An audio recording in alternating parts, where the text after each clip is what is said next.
Assalamualaikum warahmatullahi wabarakatuh. Perkenalkan, nama saya Ahmad Mazraatul Ulum dengan NIM 19029068. Di sini saya akan mempresentasikan media pembelajaran matematika berbasis ICT dengan materi menyajikan data dalam bentuk tabel dengan memanfaatkan software atau aplikasi PowerPoint sebagai medianya. Kita klik mulai untuk masuk ke media pembelajaran. Nah, di sini disediakan kolom dengan perintah mengisi nama kelas, dan di sini bisa diisi dengan nama. Nah, kita klik masuk untuk masuk ke media pembelajaran. Nah, kita diarahkan kepada slide yang di dalamnya ada menu-menu. Yang pertama itu menu petunjuk penggunaan, yang kedua tujuan pembelajaran, yang ketiga materi, latihan, dan juga author. Nah, kita klik yang pertama itu petunjuk penggunaan. Di sini terdapat 4 tombol navigasi, yaitu tombol home untuk kembali ke menu utama, tombol next untuk ke halaman berikutnya, dan tombol back untuk kembali ke halaman sebelumnya. Begitupun tombol exit untuk keluar dari media pembelajaran interaktif. Nah, tombol-tombol ini diletakkan di sudut kiri, sudut kanan bawah, dan sudut kiri bawah. Nah, kita klik home untuk kembali ke menu utama. Nah, kita lihat selanjutnya yaitu tujuan pembelajaran. Nah, di sini ada tujuan pembelajaran. Tujuannya yaitu peserta didik dapat memahami dan menjelaskan tentang menyajikan data dalam bentuk tabel. Nah, kita kembali ke menu utama. Selanjutnya materi. Nah, di sini ada materi berupa penyajian data dalam bentuk tabel. Materinya, setelah mengumpulkan data, apakah data dapat memberikan informasi yang lengkap tanpa disajikan dengan benar? Nah, tentu tidak. Karena apa? Karena agar data mempunyai makna, maka data harus diolah dan disajikan dalam berbagai bentuk penyajian. Secara umum, ada 2 cara penyajian data yang sering digunakan, yaitu dengan tabel atau daftar dan grafik atau diagram. Nah, sekarang kita akan mempelajari tentang penyajian data dalam bentuk tabel. Nah, kita klik next untuk ke halaman berikutnya. Macam-macam penyajian data. Yang pertama yaitu tabel baris kolom, yang kedua tabel kontingensi, dan yang ketiga tabel distribusi frekuensi. Kita klik next untuk ke halaman berikutnya.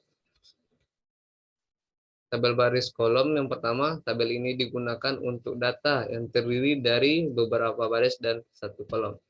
Di sini terdapat contoh daftar atau tabel baris kolom tentang penjualan mobil perusahaan X periode tahun 2016 sampai 2060, di mana di sini tabel baris kolom ini hanya membahas atau hanya mencakup tabel baris kolom ini hanya mencakup 1 kategori, yaitu banyak mobil terjual. Nah, kita klik next untuk selanjutnya. Nah, yang kedua tabel kontingensi. Tabel ini digunakan untuk data yang lebih dari 1 kolom. Nah, di sini ada contoh tabel kontingensi, yaitu jumlah siswa menurut jenis kelamin. Di mana kenapa dibilang lebih dari 1 kolom?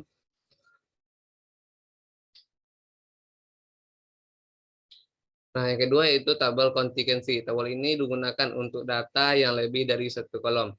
Nah, di sini ada 2 kolom, yaitu kolom laki-laki dan perempuan. Artinya tabel kontingensi ini memuat 2 variabel atau 2 kategori. Ini contohnya itu jumlah siswa menurut jenis kelamin yang kategorinya laki-laki dan perempuan. Dan kita klik next untuk selanjutnya. Yang ketiga yaitu tabel distribusi frekuensi. Tabel ini digunakan untuk data yang dibagi menjadi beberapa kelompok. Contohnya nilai ulangan siswa pada kelas 7B. Di sini terlihat nilainya dibagi dalam interval tertentu dan dengan banyak tertentu. Berarti tabel distribusi frekuensi ini penggolongan data yang disajikan dalam interval-interval tertentu, di mana setiap intervalnya memiliki frekuensi atau memiliki jumlah. Nah, selanjutnya kembali ke menu utama. Nah, di sini ada latihan, kita klik. Di sini ada contoh latihan. Yang pertama itu coba apa persamaan dan perbedaan dari tabel baris kolom, tabel kontingensi, dan tabel distribusi frekuensi. Dan peserta didik dapat menjawabnya pada kolom yang putih ini. Bisa menjawab dan bisa diisi di sini.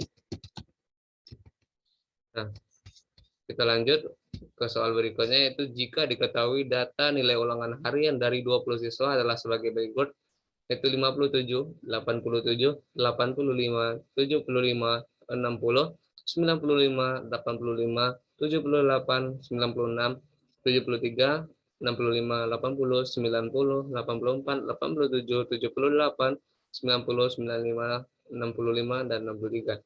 Susunlah data berikut dalam tabel distribusi frekuensi.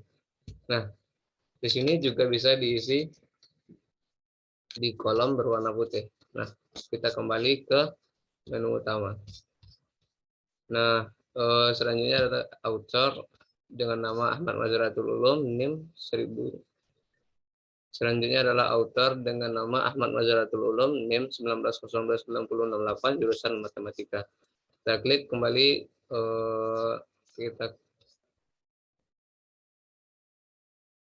klik kembali, yaitu menu home untuk kembali ke menu utama. Nah, sekian materi dari menyajikan data dalam bentuk tabel. Nah, kita bisa mengklik tombol exit untuk keluar dari media pembelajaran. Nah, mungkin sekian pembahasan kali ini tentang media pembelajaran matematika berbasis ICT dengan materi menyajikan data dalam bentuk tabel menggunakan software atau aplikasi PowerPoint sebagai medianya. Kalau ada salah dan janggal, mohon maaf. Wabillahi taufiq wal hidayah. Wassalamualaikum warahmatullahi wabarakatuh.